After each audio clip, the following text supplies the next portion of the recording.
à des actes terroristes, c'est carrément une tentative de renversement de l'État, et donc que ça justifie eh bien tout ce qu'il a mené, tout ce qu'il a décidé effectivement comme purge au sein de l'armée, au sein de la fonction publique, etc. et que ça va continuer.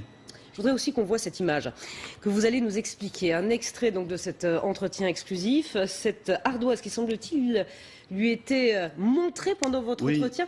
Alors, mais c'est quoi cette ardoise, Michel Scott? Il y a un conseiller en communication qui est dans l'axe de la caméra, derrière moi, d'ailleurs on vient de le voir, et qui de temps en temps donnait des indications ou des points sur lesquels il fallait insister, ou des éléments de langage. Alors après tout, ça se fait, il n'y a pas de problème avec ça. C'est un peu moins traditionnel de le voir sur une ardoise. Et là, on est au moment de l'entretien où il est question précisément des purges, des poursuites en justice, des grands procès. Il y a des universitaires qui avaient fait une pétition pour la paix en Turquie et qui sont passés en procès là au début du mois.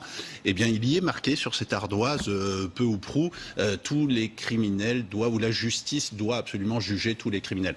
Il avait la volonté, ils avaient la volonté de replacer ça dans le cadre précisément d'un état de droit, avec une justice qui assume toutes ses décisions. Erdogan se rachète un peu une respectabilité.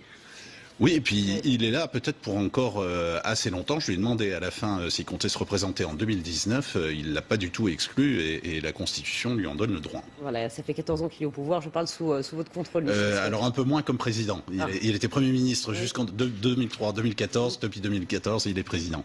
Merci beaucoup Michel Scott d'être venu ce matin sur le plateau de la matinale LCI.